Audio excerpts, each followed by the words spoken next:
Assalamualaikum warahmatullahi wabarakatuh. Terima kasih teman-teman sudah berkunjung ke channel Kuliah Manajemen bersama saya Albert Stenado. Dalam video kali ini kita akan membahas tentang bagaimana cara memulai bisnis.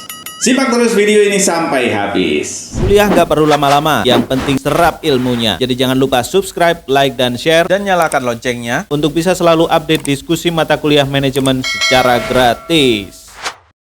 Nah teman-teman, untuk memulai terjun di dunia bisnis, kita bisa memulainya dengan dua jalan, yaitu memulai dengan merintis suatu bisnis baru, ataupun memulainya dengan membeli suatu bisnis yang sudah ada, atau bisnis yang sudah berjalan. Apabila kita memilih membangun bisnis mulai dari nol atau awal, bukan berarti pikiran kita juga nul bodol.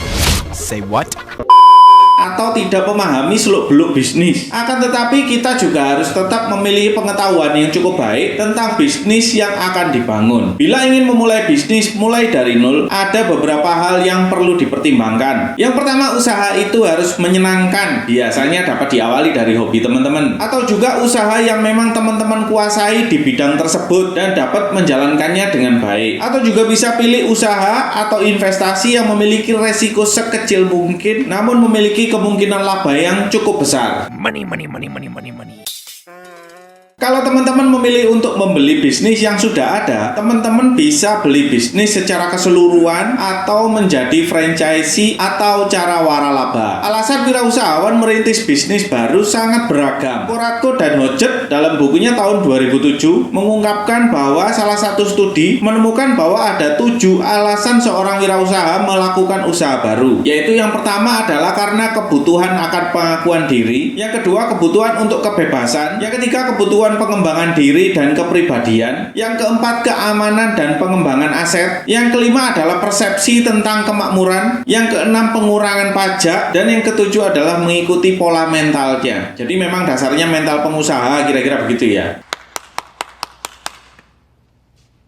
Lalu menurut Kashmir tahun 2006, ada 5 penyebab seseorang memulai usaha. Yaitu yang pertama adalah faktor keluarga pengusaha. Nah, di sini seseorang memulai usaha karena faktor keluarga. Misalnya melanjutkan bisnis orang tuanya, saudara-saudaranya, atau keluarga lainnya. Pada umumnya, keluarga pengusaha menganjurkan anak-anaknya untuk membuka usaha sendiri-sendiri. Bahkan seringkali keluarga dekat telah mengkader anggota keluarganya untuk meneruskan usaha, membuka cabang atau usaha baru. Mulai dari modal, suplai bahan baku, sampai manajemen, pengusaha pemula tersebut tinggal mengikuti yang sudah ada saja.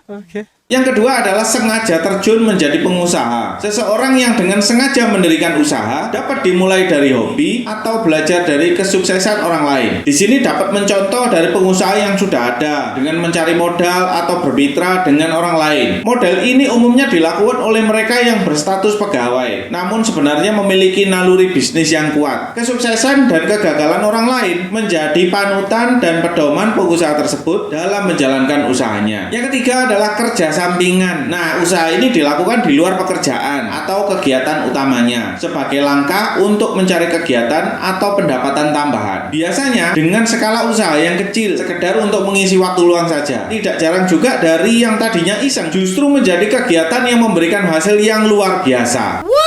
Yang keempat adalah coba-coba. Cara ini banyak dilakukan dan banyak juga yang akhirnya menuai kesuksesan. Umumnya dilakukan oleh mereka yang belum memiliki pengalaman, mereka yang kesulitan mencari pekerjaan, atau mereka yang terkena pemutusan hubungan kerja atau PHK. Tidak sedikit orang yang memulai usaha dengan cara coba-coba akhirnya mencapai sukses yang besar. Dan yang kelima adalah terpaksa. Cara ini memang jarang terjadi, namun ternyata ada beberapa usahawan yang dapat berhasil karena keterpaksaan. Cara ini dilakukan oleh mereka yang telah lama menganggur, mulai dari sejak lulus sekolah atau kuliah, atau seseorang yang telah berkali-kali melamar pekerjaan tapi tidak ada satupun yang menerimanya.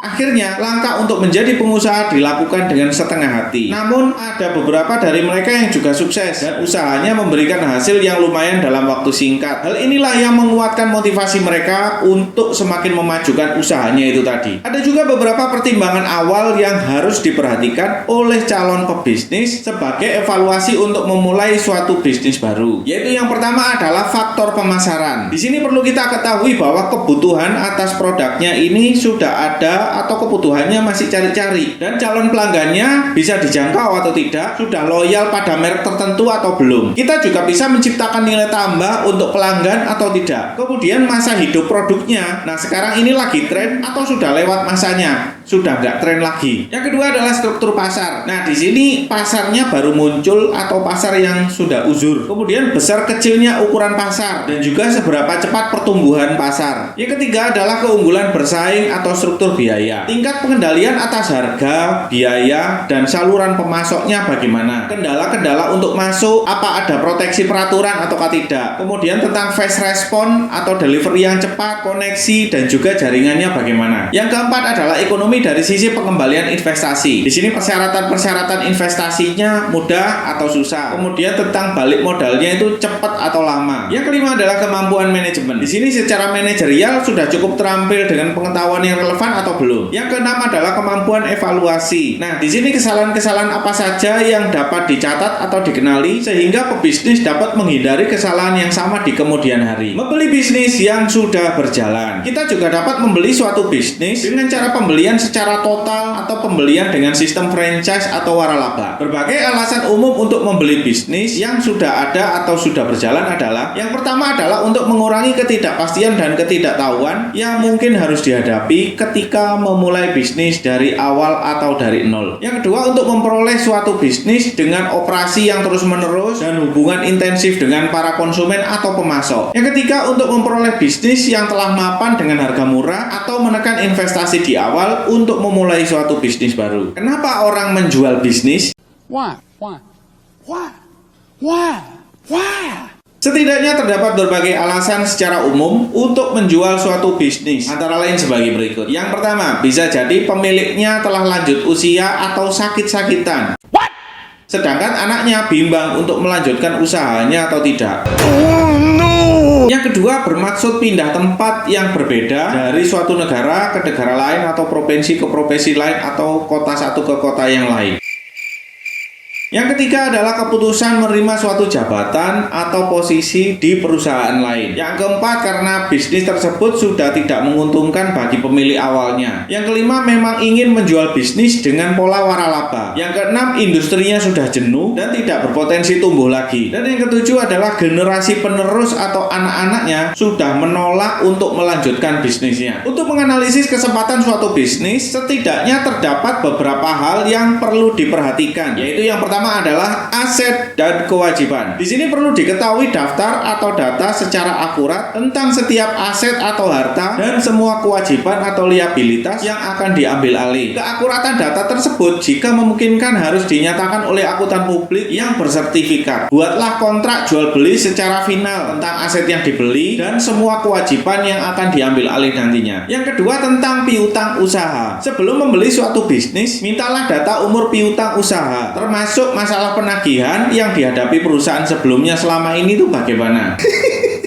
Kemudian juga mintalah bukti mengenai berapa persen bisnis itu mampu ditagih dalam kurun waktu tertentu dan apakah piutang dapat tertagih sesuai nilai ekonomis ataukah tidak. Yang ketiga, tentang lokasi usahanya. Apakah letak atau lokasi usaha yang akan dibeli cukup strategis menurut penilaian teman-teman? Jika tidak strategis, maka berapa besar biayanya apabila bisnis tersebut kemungkinan akan dipindahkan ke lokasi lain atau relokasi ke tempat yang lebih strategis, terutama dari sudut pasar, bahan baku, atau tenaga kerja. Yang keempat, tentang harga beli. Ketahuilah dulu harga beli bisnis yang sesungguhnya dari bisnis itu. Dalam banyak kasus ada beberapa pilihan harga yang perlu dipertimbangkan. Misalnya suatu usaha dibeli total secara tunai dengan berbagai pertimbangan, antara lain berapa lama return of investment-nya atau pengembalian modalnya jika dibandingkan dengan jumlah uang yang sama ditabung dalam bentuk deposito atau investasi di bisnis yang lain. Yang kelima, tentang kemampuan ekonomi. Harus dilihat juga bagaimana kinerja bisnis perusahaan yang akan dibeli sepanjang kurun waktu fluktuasi ekonomi. Apakah bisnis juga dipengaruhi oleh adanya perubahan musiman dan peristiwa-peristiwa ekonomi atau peristiwa lainnya, misalnya seperti pemilihan presiden, lebaran, dan lain-lain. Yang keenam, tentang persyaratan istimewa. Di sini apakah ada persyaratan istimewa, misalnya seperti lisensi, izin khusus, dan persyaratan hukum lainnya untuk bisnis tersebut. Apakah persyaratan tersebut juga termasuk dalam pembelian bisnis, atau dengan kata lain, apakah persyaratan istimewa tersebut tersebut juga dialihkan kepada teman-teman sebagai calon pemilik baru. Yang ketujuh, sertifikasi. Apakah laporan keuangan atas bisnis yang akan dibeli disiapkan oleh seorang akuntan publik yang telah memiliki sertifikat yang sah dan memiliki reputasi yang dipersyaratkan ataukah tidak? Yang kedelapan, tentang sejarah penjualan. Dapatkah pihak penjual bisnis menunjukkan kepada teman-teman bagaimana kinerja penjualan produk bulanan selama paling tidak 2 tahun terakhir? Apakah penjualannya tumbuh pesat ataukah lambat? Tentang pangsa pasar. Apakah pangsa pasarnya tumbuh dengan pesat untuk tingkat lokal, domestik, nasional, regional, bahkan internasional? Strategi apakah yang telah diambil oleh perusahaan sebelumnya untuk meningkatkan pangsa pasar tersebut? Hubungan perbankan. Di sini perlu diketahui bank-bank apa saja yang menjadi mitra kerja atau memiliki hubungan bisnis dengan bisnis yang akan teman-teman beli. Periksalah kebenaran tentang hubungan tersebut melalui pejabat-pejabat bank yang dimaksud. Jika teman-teman dicegah atau dihalangi, maka ada isyarat bahwa kemitraan tersebut mungkin palsu atau ada masalah dengan hubungan kemitraan tersebut. Pengendalian persediaan. Di sini perlu dikaji apakah nilai persediaan di bisnis tersebut sebagai suatu yang terpisah dalam kesepakatan jual beli. Pastikan bahwa teman-teman memiliki daftar yang lengkap tentang pos persediaan, yaitu nilai dan jumlah persediaan aset sebelum penjualan bisnis yang merupakan bagian dari harga penjualan, dan teman-teman menyetujui dengan jumlah satuan total dan nilai persediaan tersebut. Kontrak. Apakah bisnis tersebut terikat kontrak-kontrak yang akan dialihkan kepada teman-teman? Semua isi kontrak tersebut secara legal dan praktis yang akan diwarisi harus dipahami betul. Di sini perlu dipastikan dapatkah semua kontrak yang ada dipindah tangankan kepada teman-teman, terutama kontrak-kontrak yang belum jatuh tempo. Persaingan. Di sini perlu juga diketahui bahwa kondisi kompetitor telah dirumuskan dan diketahui secara pasti oleh pihak penjual bisnis tersebut atau belum, terutama tentang kekuatan dan kelemahannya masing-masing. Jika tidak diketahui, teman-teman perlu mengadakan suatu dialog dengan pihak penjual mengenai masalah persaingan sebelum teman-teman memutuskan untuk membeli bisnis tersebut. Hak kelola atau franchisee. Jika teman-teman ingin membeli bisnis dengan cara franchise, pastikan bahwa teman-teman memahami dan puas dengan syarat-syarat pengalihan hak kelolanya. Perhitungkan juga setiap kemungkinan beban biaya yang harus teman-teman tanggung sebelum teman-teman memutuskan untuk membeli bisnis dengan pola ini. Kepegawaian atau sumber daya manusia. Perlu dipastikan juga apakah setiap karyawan kunci atau pegawai senior yang akan teman-teman miliki dapat diandalkan. Di sini kenali berapa lama mereka telah bekerja pada bisnis itu dan apa yang akan terjadi seandainya mereka mendadak berhenti pada saat bisnis tersebut teman-teman beli. Teman-teman juga harus sudah memiliki jawaban alternatif darurat apabila hal ini betul-betul terjadi. Pemasok. Kenalilah dengan baik siapa saja para pemasok teman-teman dan apakah bisnis tersebut memiliki hubungan baik dengan para pemasoknya. Harus dikaji juga tentang syarat-syarat dan kondisi pembayaran dari pemasok utama teman-teman. Mintalah izin kepada pihak penjual untuk mengecek kebenaran data dan kondisi saat ini dari pemasok tersebut. Kepemilikan. Harus teman-teman ketahui juga secara transparan siapakah pemilik bisnis tersebut di awal. Apakah jika terjadi masalah pada bisnis tersebut, beliau masih dapat dan bersedia untuk dihubungi ataukah tidak? Jika memungkinkan, harus diketahui secara jelas dan pasti tentang sejarah kepemilikan bisnis yang akan teman-teman beli. Tentang kesediaan penjual untuk membiayai. Perlu kita cek juga seberapa besar pihak penjual memberikan pinjaman kepada bisnis tersebut. Jika pihak penjual tidak bersedia membiayai sebagian dari bisnis tersebut, maka teman-teman harus mengetahui alasan-alasannya. Di sini dengan mendapatkan bantuan pembiayaan dari pihak penjual merupakan cara yang baik untuk memastikan bahwa penjual berasumsi positif dalam bisnis tersebut setelah teman-teman ambil alih. Itu tadi teman-teman pembahasan tentang bagaimana cara memulai bisnis. Bagi teman-teman yang belum subscribe, silahkan subscribe biar nggak ketinggalan update terbaru dari Kuliah Manajemen. Jika ada saran atau masukan, silahkan tulis di kolom komentar. Sampai ketemu di video-video berikutnya. Semoga bermanfaat. Assalamualaikum warahmatullahi wabarakatuh.